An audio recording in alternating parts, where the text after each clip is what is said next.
Maggie is our incoming Student Government Association president and a student in the College of Arts and Sciences and a student in the Honors College.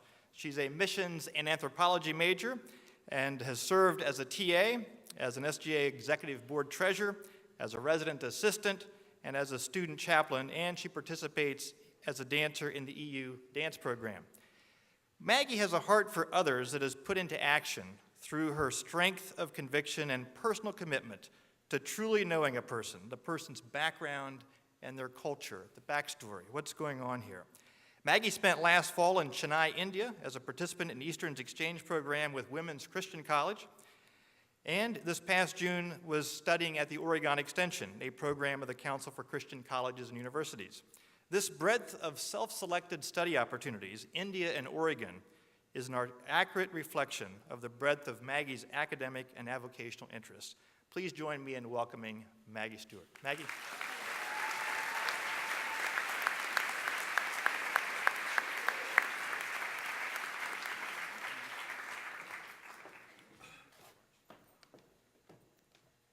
It's a long walk.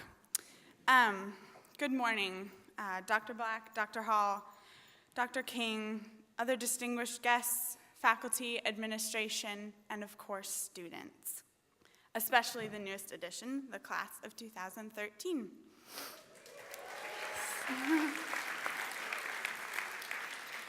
Welcome to another year at Eastern University. For the past 3 years, I have been learning how to do something. Clearly, since I've had to learn it for the past 3 years, I haven't quite gotten it yet.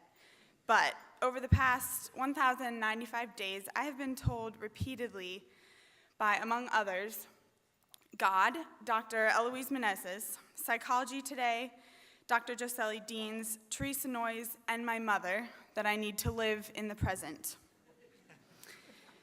This is really hard to do in college, if you can believe it. It starts the minute you start applying to colleges as a high school senior. Oh, college, your neighbor says. Where are you going? Uh-huh. And what's your major going to be? And what do you plan to do with that? Is graduate school in the cards? Where do you see yourself in 5 years?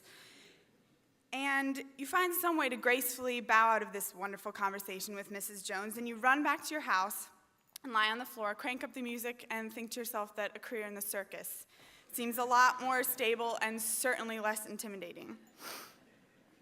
Then you get to school, and what is the first thing you tell people when you meet them? You say your name, where you're from, and what your major is.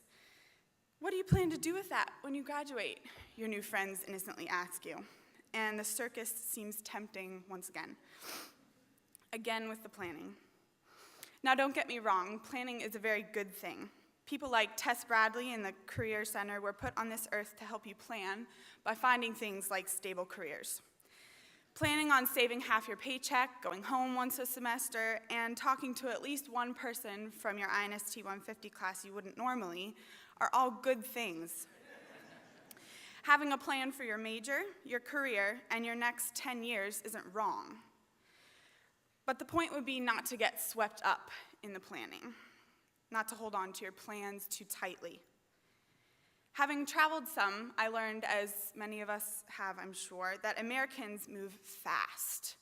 They talk fast, they eat fast, they move fast, they are future-oriented, and they are exhausted, stressed, and overweight. Make it a point, then, starting today, to go against this trend.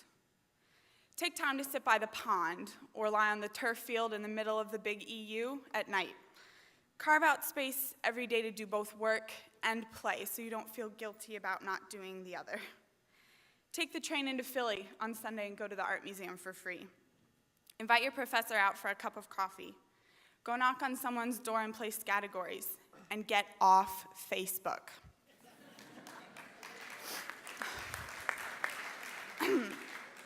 And if you can't do anything else, just breathe.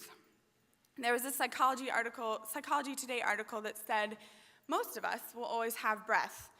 You carry this, automatic stress reducer with you throughout the day. If you're feeling overwhelmed with class requirements, or your roommate is bugging you, or you find yourself rushing from class to practice, to your dorm room, to the dining commons and back, just take a second to breathe. Close your eyes and breathe really slowly. It will give your body just enough of a break so that it'll stop freaking out and you'll be brought back to the present. You know that phrase that says, yesterday is history, tomorrow is a mystery, but today is a gift? That's why it's called the present. Corny, but it's true. Make the most of this gift. Christ himself said not to worry about tomorrow because each day has enough worries of its own. Take one day at a time. Relax. And if you get overwhelmed with large decisions, just do the next right thing. Take baby steps, and you will get wherever you need to be when the time is right. I have yet to meet someone who said she wishes she hadn't taken so much time making a decision, but plenty of people say they wish they had taken more time to do a variety of things. So, choose to take your time. Do everything as a prayer to God and those around you. Make your life a meditative, slow act of worship. Relish every second of the time you've been given, including that which you spend here with us at Eastern University. Be excellent in everything you do and take your time. You will be on to the next step before you know it. Thank you.